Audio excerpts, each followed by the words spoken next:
Alrighty, so we are going second here against Vanadium. Unfortunately, we did draw our trap. The Veiler's kind of a Hail Mary here. I honestly don't know what a better spot would be. If he has another Rumheart in hand, already has the Meek, we're kind of screwed. But he has Talents instead to draw two. So he's going to combo off a little bit. Not sure this is the correct way to go about doing things, and the board is pretty lackluster, as you'll see in just a moment here. He's going to have Baron as his only actual disruption, and then end on a Chaos Angel as well with both protection effects. Now, there might have been a line for lethal that I missed, but pretty much what I'm going for here is I'm going to try to clear as much of his board as possible, since only the synchro monsters are unaffected by my activated effects. We just bait out the Baron very quickly here, so he has nothing here, but his monsters can't be destroyed by battle, and I can't use effects to get rid of his synchros. So this is a slight predicament, but the funny thing here is none of his monsters can be destroyed by battle, and he has a guy with 500 attacks just chilling here in attack position. So we're going to go for the Rider here, and we're going to out the stuff that we can. So rolling a 2 is pretty perfect, honestly. We're going to go boost all of our attacks here, and we're just going to use all of them to swing over the Lightheart here for good damage. He's on 400 left. Kind of unlucky. There was probably a way to get another extender here. The call by that we drew last turn coming in clutch to completely just clear the Baron. And we're going to use the duplicate to actually bounce this monster. I was going to keep this for the Chaos Angel, which is our usual out, because it's only unaffected by monster effects. But he just decides to turn this into attack position, beats over some of my guys here, and then goes into a cross sheep. Now, I'm not sure what he thinks is going to happen here, but we're just going to go swing over his dude. Gonna go boost up here, and yeah, I feel like he should have seen it coming. Alrighty, so we got to clear our backlog here. These are still from the Duelist Cup. We're going to lead with our Unicorn, since we can always just normal summon the Terratop. Not the most optimal thing to do with them, but with them being back at 3 and the Unicorn being at 3 at this time as well, it's better than trying to do it the other way around. So for this Duelist Cup format, it felt pretty good going for Baron plus Shen, and then having 1 or 2 hand traps. So that's exactly what we're going to be going for here. The Piper does let us excavate 2 more. So we're just going to grab a Talents here. So it'll help us break their board on the Crackback. And we have the Ash Blossom, the Shen, and the Baron here. So they go evenly matched. We negate it, but they're going to just evenly match us again. And I think Shen has the most value here. It turns out they're Dinomorphia.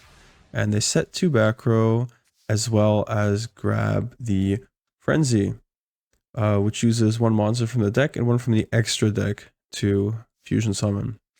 So on our turn, we're going to lead with Terratop here. Shen Floodgate is kind of a nuisance for them. And of course, we have the Ash for the Frenzy here, which they unfortunately answer with a Crossout Designator. So already feeling like we got incredibly sacked here. They had their starter for their Floodgate, and then they had the cross out double evenly. Yeah. So they're going to go straight into Rexstrom here, because we have the Shen on the field, and you're going to see that the Frenzy's not actually going to go to the graveyard for the Kentrigina to banish it. It's instead going to get banished right away, so they have to go right for the Rexstrom. Funnily enough, all of our monsters are really low attack, so we can pretty much just play under this for a good portion of the duel. Have the Higuita come back here, and here's where he opts to use the effect. So we're just going to go right ahead and steal it now. Barret Flame's going to shuffle back pretty much everything, but we have the Card Turbo to summon, which is a surprise tool that will help us later. The Crystal Wing Synchro Dragon here is going to be able to negate the Therizia's floating effect. And we're going to summon 2 here with the 5. Don't forget, we get to boost every monster's attack by 800 using the card turbo. And our opponent also didn't forget and surrenders here since we have well over lethal without even using it. Alrighty, in this duel, we unfortunately opened the double yo-yo, but we're going to try to integrate that into our combos here. So the Hound by itself gets us into the RBS. It's going to banish a 7, and we're going to reveal the Terratop and the Piper. We already have the yo-yo, so it doesn't matter if we get the Terratop or not. The yo-yo will just get us Terratop anyways. And we're just going to go for the Stardust Charge Warrior. Get another draw. This is nice because that gets us follow-up. And we go into Shen, which is pretty good this format. I'd prefer to end on like Shen Baron, but this is also pretty nifty. So our Imperm gets traded by the Duster here. I'm just going to Ash this because I have no clue what any of these Earthbound cards do. And we get hit by the Call By. Turns out they're playing Resonators here. So they're going to get kind of screwed over by not actually reading Shen. Because all cards that go from the field to the graveyard get banished instead. So these synchro materials all leave, but you can still send stuff from hand or deck. So we're going to negate this guy. He special summons 2 Resonators. Don't really want to let that happen because they come from the deck. And what I'm worried about is if this guy crashes into Shen, he just like murks me completely, can set up a board or something. But he's going to synchro this off. As part of the combo, if this card is sent from the monster zone to the graveyard, you get to special summon an RDA, and then you get to pop all my attack position monsters. So the thing is, this thing won't actually ever go from the monster zone to the graveyard because Shen is up. He doesn't realize it's going to get banished. He's going to lose out on both of these effects, which kind of really screws him over here. Now he's going to grab a bit of follow-up, and he's going to gain a bunch of life points, which is kind of an issue. And he also has Assault Mode Activate, which does nothing because this card doesn't actually get treated as the Hot Red Dragon Archfiend. So we're just going to lead off with the RBS to get some extender. We're going to make sure we use the RBS's effect for the free normal summon. This will lock us out of making a second one, but that doesn't matter at this point. We should be able to find lethal regardless. And we're going to summon the Piper that we got last turn. And as you can see, this makes an 8. Grab some follow-up. Wheel is nuts. I'm going to go for the Kite Drake, just blow up his entire field.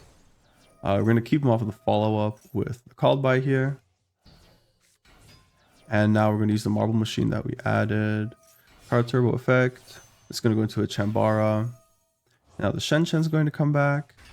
And we also have the Speedroid Wheel. It's only unfortunately going to summon one guy. But we are going to get back these guys here, and now we get to boost up to well over lethal with our card turbo. Put back the Duke just for follow-up. We're going to swing for game anyways.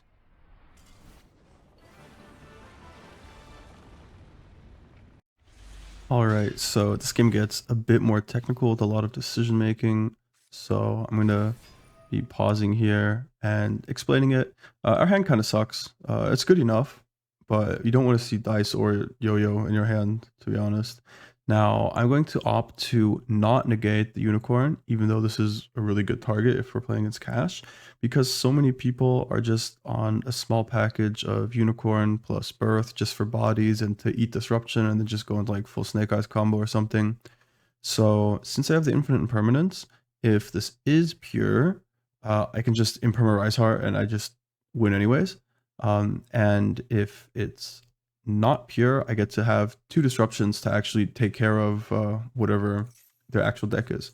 So he's going to add Theosis, so it turns out he's actually a real deck. And now I'm just going to see if he does the Shangri line. There's some of the Rise Heart here, and he is going for Shangri. So I'm going to use my Veiler here. Always make sure to use your Veiler before your Imperms if you can, because you can't use Veiler on your own turn. So he does banish the Big Bang, so he still gets the Fenrir out, but he doesn't get to level modulate, and he doesn't get to banish my cards, so Shangri never triggers, so he can't make a Rise Heart here. And then he normals the Ash because he forgot that the Theosis Exceed locks you, and now he can't make the Baron either. So basically he loses the Ash here. And it's basically just Fenrir pass. He has the Shangri here to grab a Unicorn as well, which could be annoying. But we're going to check my draw here, and it's a Terror Top. And I already know exactly what I want to do here. So we're going to be imperming the Shangri here. This is going to keep him off of Unicorn.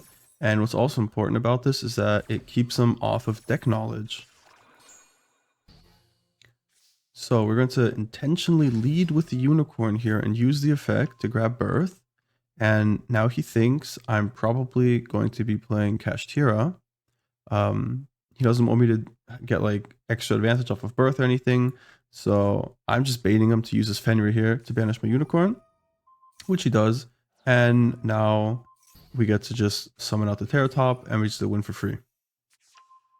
The Marble Machine here. It's going to grab the Takatomborg. Now, unfortunately, we do have the dice in hand, so we're going to go for the Duke here to get that into rotation. And we're just going to go for RBS. And I'm just going to banish the 7, reveal Card Turbo and the Piper. And we have the double yo-yo anyways. Now, around this point, I'm starting to get some awkward triggers, so I'm going to assume my opponent has Nib. So I'm going to intentionally not go for a line that makes Baron, because that's too obvious. So we're going to go for the Crystal Wing Synchro Dragon instead. Now we have a negate for the Nibiru. I think I have the triggers a bit earlier, but that was the reason I went for the line like this. And now we're just going to synchro the Cork Shooter, use its effect, make it a 6. Negate the Nibiru here. Alright, and now we make Chambara for more damage, and now it's also important that we use our Imperm on the Shangri here, because now it loses its effect to protect itself from destruction. So we're just hoping we'll roll, honestly, at least a 2. And we hit the 3, which is perfect. Gonna shuffle back these guys here. Pop all the defense position guys, and our opponent surrenders. We even had the Card Turbo, which boosts all of our monsters by 800, so that's another 24 on top of it. They were like dead 3 times over. So that was a pretty fun game. So we have a fairly mediocre hand here. Duke plus Card Turbo does let us combo though, and we have a hand trap and an out for one of their hand traps. Birth, kind of unfortunate here. But we're just going to go for the Rubber Band Shooter here. And we're just going to banish a 7 and go for the normal line here. We're going to get the Terror Top. Takatomborg for the die. Go into the Cork Shooter. We're going to reborn all of our materials as per usual. And here we're going to go for Hagoida, so we have some nice follow-up. And since we do have the Duke in Graveyard already, we get to actually make the double Crystal Wing here. And we're going to set the cross out just in case. And we have 2 monster negates, and our opponent just sets 4 and passes. Horrific. You hate to see it. And we rip into a Unicorn, which doesn't actually do anything here. And as we lead off with our Rubber Band Shooter, our opponent is going to be using Skill Drain, unfortunately, to drain all the skill. Just going to fire off the Birth, normal summon the Unicorn. We do have lethal damage on board here. And we have the Ash for the Welcome Labyrinth. So they're going to chain Trap Jake right away. And they're going to get a Dogmatica Punishment. Then they're going to use it to pop our RBS. And they're going to send Malong to bounce the Crystal Wing, which I'm going to activate just because shiny button. Like, we all know it's not going through, but it feels better, you know? And now this is gone. And the secret forbidden tech to get lethal here. We only need 1500 more, but we can actually get 2500 more if we use Crossout Designator to banish another Unicorn, and then we can use the Birth that we had already to just summon it back. Now it's negated, but we don't care because it's just gonna swing. We know all of his traps are dead because of Trap Trick, and our opponent surrenders here.